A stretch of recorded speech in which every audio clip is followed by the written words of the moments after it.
31ஆம் தேதி முதல் பட்ஜெட் கூட்டத்தொடர் நடத்துவது என மத்திய அமைச்சரவை கூட்டத்தில் முடிவெடுக்கப்பட்டுள்ளது. இது குறித்து எமது டெல்லி சிறப்பு செய்தியாளர் சலீமிடம் கூடுதல் விவரங்களை கேட்கலாம். சலீம், சொல்லுங்க, யார் தலைமையில மத்திய அமைச்சரவை கூட்டம் நடைபெற்றது? கூட்டத்தில் எடுக்கப்பட்ட முடிவுகள் குறித்து சொல்லுங்க சலீம்.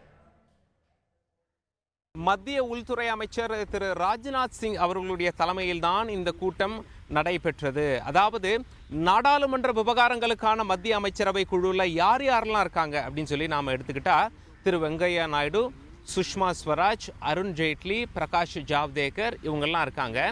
இன்னைக்கு கூட்டம் ஒரு அரை மணி நேரம் நடைபெற்றது நாடாளுமன்ற வளாகத்தில். இப்பொழுது நமக்கு என்ன தகவல் வெளியாயிருக்கு அப்படின்னா, ஒவ்வொரு வருடமும் நம்ம இந்திய பாரம்பரியம் எப்படி அப்படின்னா பட்ஜெட் கூட்டத்தொடர் என்பது பிப்ரவரி இறுதியில் தான் ஆரம்பிக்கும், மே மாதம் வரை நடைபெறும். ஆனால் இப்போ என்ன முடிவெடுத்திருக்காங்க அப்படின்னா, ஜனவரி 31 பட்ஜெட் செஷன் ஆரம்பிப்பதாக முடிவெடுத்ததாக தகவல் வெளியாயிருக்கு. மத்திய அமைச்சர்கள் யாராவது பேட்டி கொடுத்துட்டாங்கன்னா இந்த விஷயம் உறுதியாகிவிடும். இது கசிந்த தகவல். என்ன சொல்றாங்க அப்படின்னா, இந்திய நாடாளுமன்றத்தை பொறுத்தவரை ஒவ்வொரு வருடமும் 3 முறை கூடும். முதல்ல கூட்டுறதுக்கு பேர் தான் பட்ஜெட் கூட்டத்தொடர். பிப்ரவரியில் ஆரம்பிச்சு மே மாதம் வரைக்கும் நடக்கும். அதன் பிறகு வர்றது மழைக்கால கூட்டத்தொடர், ஜூலையிலிருந்து செப்டம்பர். அதன் பிறகு வர்றது குளிர்கால கூட்டத்தொடர், நவம்பர் டிசம்பர். குளிர்கால கூட்டத்தொடர் முடிந்தாகிவிட்டது. இப்போ வரவிருக்கிறது பட்ஜெட் கூட்டத்தொடர். கூட்டத்தொடர்லேயே முதல் கூட்டத்தொடர் ஒரு வருஷத்துல பட்ஜெட் கூட்டத்தொடர் அப்படிங்கிறதுனால ஜனாதிபதி உரை நிகழ்த்துவார். அந்த ஜனாதிபதி உரை நிகழ்த்துவது என்று ஒரு கேள்வி இருக்கிறது.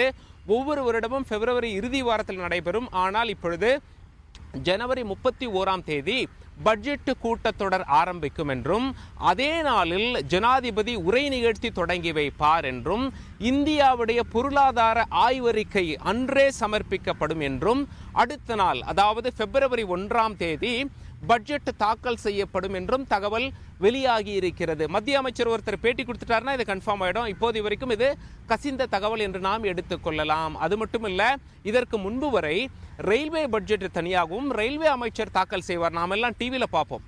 அதே போல அதாவது பொது பட்ஜெட்டை நிதி அமைச்சர் தாக்கல் செய்வார். இது போன வருஷம் வரைக்கும் தான். இந்த வருஷத்திலிருந்து மாறிவிட்டது. 2 பட்ஜெட்டையும், ரயில்வே பட்ஜெட் ஆகட்டும் பொது பட்ஜெட் ஆகட்டும், நிதி அமைச்சர் தான் தாக்கல் செய்வார். இது என்று ஒரு கேள்வி எழுந்திருக்கிறது. பிப்ரவரி 1ஆம் தேதி இது தாக்கல் செய்யப்படும் அப்படின்னு சொல்லி தகவல் சொல்றாங்க. அதாவது பட்ஜெட் கூட்டத்தொடரையே 2ஆக பிரிப்பாங்க. பாகம் 1, பாகம் 2 அப்படின்னு சொல்லி.